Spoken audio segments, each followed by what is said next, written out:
રાજકોટના જંગલેશ્વરમાં ગેરકાયદેસર દબાણના મુદ્દામાં હવે ટીપી સ્કીમ 6 હેઠળના 15 મીટરના રસ્તા મુદ્દે કેવિયેટ દાખલ કરવામાં આવી છે। આજી નદીના પટ વિસ્તાર મુદ્દે હાઈકોર્ટમાં કેવિયેટ દાખલ થઈ છે। એક તરફી સ્ટે સામે મહાનગરપાલિકાને સાંભળવા માટે રજૂઆત કરવામાં આવી છે। હાઈકોર્ટમાં તંત્ર દબાણકારો વચ્ચે કાયદાકીય લડત ઉગ્ર બનશે આ કેવિયેટ દાખલ થયા પછી એ નક્કી છે, કારણ કે એક તરફી સ્ટે સામે મહાનગરપાલિકા હવે હાઈકોર્ટના શરણે પહોંચી છે।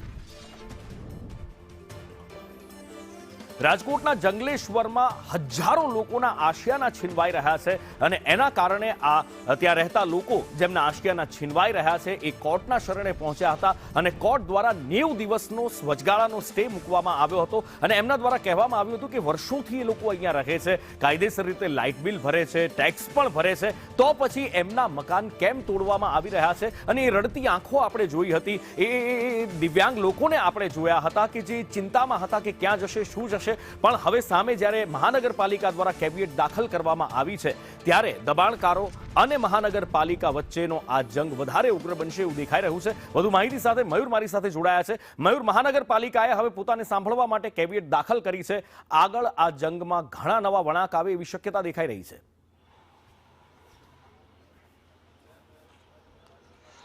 બિલકુલ નુપુર, જંગલેશ્વરની અંદર ડિમોલેશન મામલે નોટિસ અને ત્યારબાદ હાઈકોર્ટની ટકોર બાદ કલેક્ટર તંત્ર દ્વારા ગઈકાલે સ્પષ્ટતા કરવામાં આવી હતી કે વળતર આપવા અથવા તો વૈકલ્પિક જગ્યા આપવાની કાયદાની અંદર એક પણ પ્રકારની જોગવાઈ નથી। હવે રાજકોટ મહાપાલિકાનું તંત્ર છે તે હરકતમાં આવ્યું છે અને તેમણે હાઈકોર્ટની અંદર કેવિયેટ દાખલ કરી છે। સમગ્ર મામલાને લઈને મહાપાલિકાએ પોતાને પક્ષપાર બનાવવા અને એક પણ પ્રકારની એક તરફી સુનાવણી ન કરવા અથવા તો સ્ટે ના આપવા માટેની કેવિયેટ છે તે દાખલ કરી છે। મહાપાલિકાના સૂત્રોનું કેવું છે કે ટીપી સ્કીમ અંતર્ગત જે રસ્તો આખી સોસાયટીની વચ્ચોવચ્ચથી આવે છે એ ખુલ્લો કરવાની જવાબદારી મહાપાલિકાના તંત્રની છે। સાથે જ આજી નદીના કાંઠામાં જે પટ વિસ્તાર આવેલો છે તેની અંદર જેટલા પણ ગેરકાયદે બાંધકામો ઊભા છે એને પણ તોડી પડવા જોઈએ। આખા મામલાને લઈને મહાપાલિકા પોતે પક્ષકાર છે।